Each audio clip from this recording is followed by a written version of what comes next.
Hello, welcome to 2020. I am Polski Gamer, and today I'll be playing Jurassic World Evolution, as I usually do. Sorry if you missed the Call of Duty Zombies content.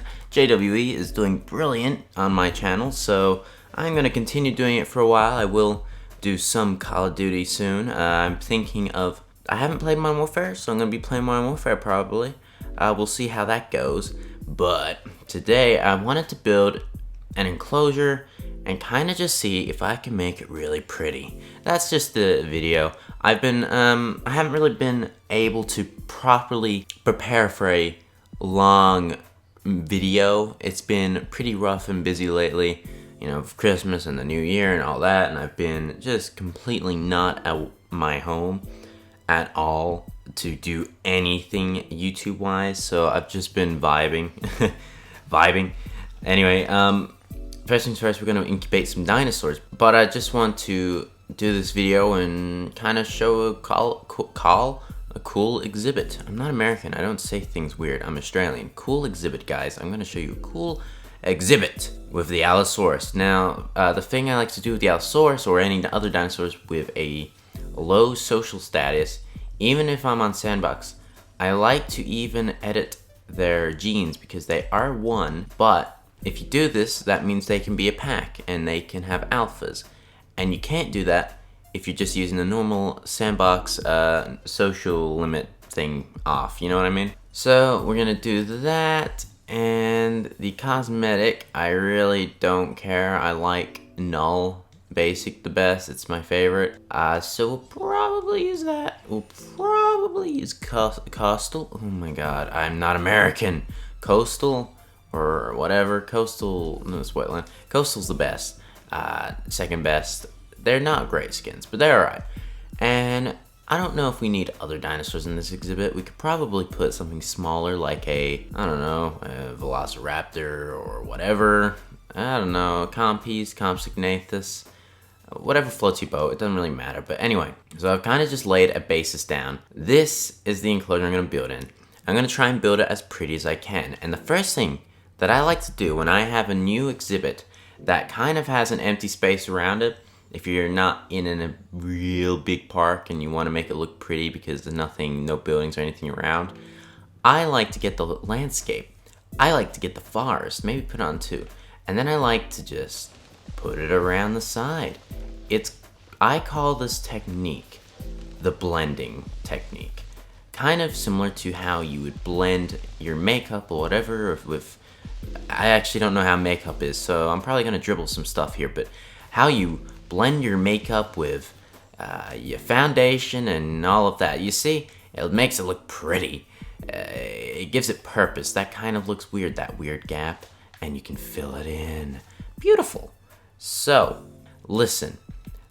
Allosaurus, we're doing some sort of carnivorous creature.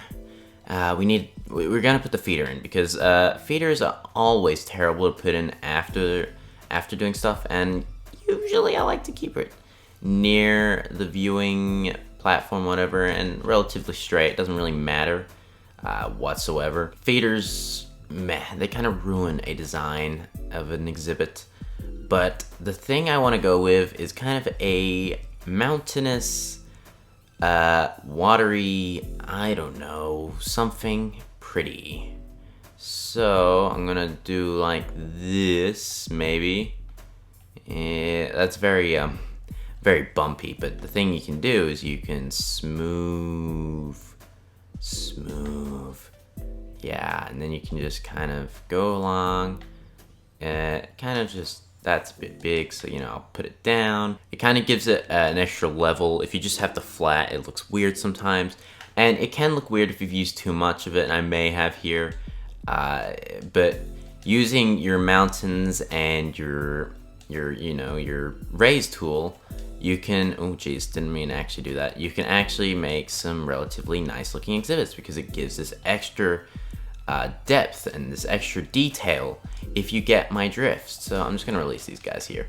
Anyway, but it gives it that extra level, and that's what you need in your exhibit. You can do really nice exhibits with the flatness, But if you want to go for a real nature vibe, don't use flat. That is my advice to you. So we're gonna do water next. Water, sorry, not water. Water. It's water. Water. Australian, yes. So, honestly, I'm thinking, and I want to do some sort of kind of like, I don't know, I'll maybe put some water in the more between the mountain parts, and then just kind of like, that's a bit square. Yeah, that's good. Kind of just give it. I don't want too much water. It will look funny. But you can do some really nice looking things this way, and I'm gonna shrink that because, well, yeah, it looks better, but I'm gonna replace that water, make it look a bit more fuller, and you got an extra little level of detail there. Now, foresting, I wanna make it relatively forested. I don't think I'll be using the redwood trees, but maybe I could because they're new, and people like to see if you can blend them with the normal trees, which you can. And I think they don't look half bad sometimes. So you want to go light on redwood trees if you're going to be blending, you know? You just want to go light. You want to just make sure there's not so much there, and you want to make it look nice. You don't want to have it all clumped together if you're blending with other trees. That's how you do it. Get some small ones in there. Probably do a few of these. You just want to really make it look good. Ooh, I'll probably get rid of one of these ones and then replace it with a different length just to give it this detail. So I'll get this like tool on here, and then you want to get normal trees. Pretty good. They can be good still. I like using them. You really just want to blend it in, I guess. It's not amazingly difficult. You can do it, and it gives it this extra little depth, I guess.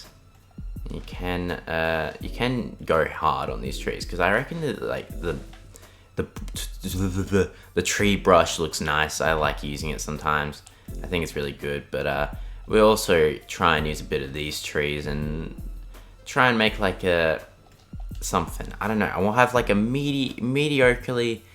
Is that even a word? No. I'm gonna have like this area here, kind of more openish, so that way the viewing platform can see, you know, the big main part, but there's also the trees where the dinosaurs can retreat and all that jazz, you know what I mean? So probably line that up with some more trees. Yeah, that's good. And then you want to kind of, these trees here are really good and I like using them sometimes. So we'll probably place a couple here, and you want to click the rotate thing, so every time it's a little different, and those are usually very helpful, just to make it look fairly unique to the other variants or the exact same trees that are there. And also kind of, we can mix these a little because these are good trees too, and I like these trees, and we'll just try and place them in places where it makes it look natural, I guess, as you see. And we got those little redwood trees, and you see that looks pretty good so far. We're doing alright. We got something nice producing here, and it's really nice. I can feel it, and it does not take long to make really nice looking exhibits. I will tell you that making a nice exhibit is really easy. I also want to show you something with water really quickly that you can do in exhibits, so I'll do that now just because I feel like people should know this, and I'll probably add it in a tips video that I've been thinking of working on. My girlfriend actually thought of this or showed me this. She doesn't play the game, but she's really good at designing exhibits. And so if you've got like, that's actually like a full-on question mark there. If you've got an exhibit that you are, you know, making that has a line of water going through it, right? You can do, so like you're making it, a river rather, not a line of water. The way to make it look really nice, she actually does this. So you don't have to do the paint tool, but I think she uses a bit of this just to give it some extra depth of color. That's just the normal grass, sorry, dirt, and that looks good. You can also use the rock just for that little bit of depth, and it, you know, it gives that look. But what's good is her use of rocks is actually brilliant, and I love how she does it. So, you know, use a lot of rocks. A lot actually works a lot. I never use amazingly large amount of rocks, but this is cool, and this is my favorite part, right? So you got this rock, you find the thinnest part, and you place it on it, like the thinnest part of the river, and you place it like that, and it looks brilliant. It looks like the water flows through and around the rocks, and I love that, and I think it looks just amazing. It's brilliant. My girlfriend is brilliant at designing things with rocks. She's always been a rock kind of gal, you know what I mean? And you can use the rocks like that, and it looks like they're actually, you know, going through, the water's really, you know, flowing through these rocks and the gaps between the rocks, and I really like that, and I think that that looks awesome. So that's just a little tip that I'll be including in a future video where I give tips and tricks on JWE. I have no idea when it's going to be made, and I'd probably give it a few weeks. Alright, moving on, let's go back to the exhibit. I want to feature a bit of rock foliage going on, but I also want to use the rockiness. You see, dapping it is really nice because it makes it very faint, and sometimes faint is good. And I want to use rock in both the little ponds here, and I also like using rock around these just because it looks good. I think that's really cool. You can do that all around as well, and I love that you can place stuff on, like the paint tools, under buildings and stuff now, because you couldn't do that when they brought the paint tools, and it was the worst. I absolutely hated it. But look at that, boys and girls. That is awesome. So we're going to be placing rocks in and making it look brilliant, pretty much. I'm going to place one probably around here. You're going to have one around here. You want to make sure that they can still drink from it, so I'll probably leave a bit there. I'll also place one in here, maybe a big poop boulder type thing. The Triceratops poop, as people call it, from Jurassic Park. And you got you some rocks. You can also place them around, obviously. So we'll place them like that and do what we can, you know, make it look good. Place them around, probably like that, yeah. It gives it, it's also another level of depth. And sometimes you can use too much, I think. I think I probably use a little too much here. You know, it's not half bad, actually. If we look at it from the, oh geez, not the carnival feeder. Oh god, I know how it works. If you look at it here, that looks nice. That's a good looking exhibit. So we want to give it more looks, right? It's not looking amazing just yet. We need to make it more pretty. So I like, in the big open areas, I tend to use these trees just to give it that little depth. You know, it makes stuff look nice, and I reckon. You could live without it, though. You can for sure live without that, and we'll also use the dirt a little. Just that's not dirt, that's grass. Dirt a little, just cause it looks good in places. I like the dirt. I think it's cool. It's not dirty enough in my opinion, but it does the job well.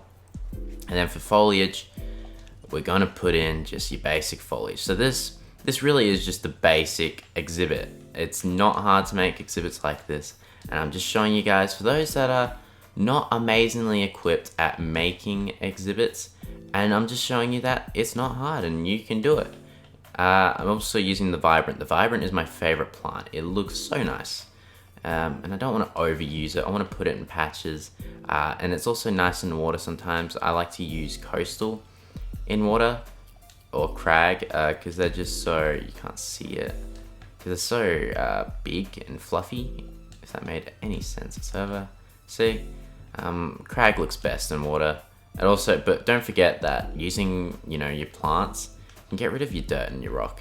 I don't like it on the dirt. The rock, it makes sense, but whatever. Anyway, as your simple exhibit, you really don't have to do much. I'm going to trank these guys, good boy, good helicopter, and just pop them in and show you, and show the epic exhibit. For those that don't know, I don't know if I mentioned at the start of the video, Allosaurus is my favorite dinosaur in the game. I love Allosaurus oh so much. I think it's a pretty looking dinosaur.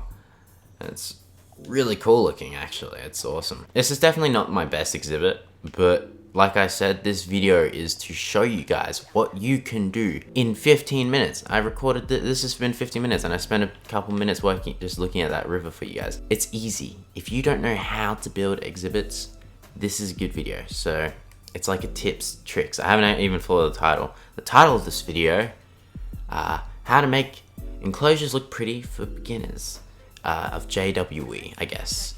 And even this is even acceptable for those that aren't beginners, and I've been playing for a while and still don't know. You get what I mean?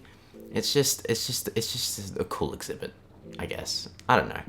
You could probably live without these trees, to be honest. I don't think they look amazing, but yeah, I think it looks alright. And here comes our last Allosaurus. Beautiful. Here you go, guys. These buildings are here just for the looks, so like that way you can look at it from inside and you see it looks like this amazing, oh god, get out of the trees. It looks like, you know, an amazing natural exhibit. We can actually play. But you see that it's like a zoo, you know, but it looks natural. And that's what a really good vibe you can do in your exhibits. Anyway, guys, if you enjoyed the video, please leave a like, a comment, subscribe. If you want to see anything more like this, let me know in the comments. And I want you to have a damn good day and a damn good 2020. Goodbye.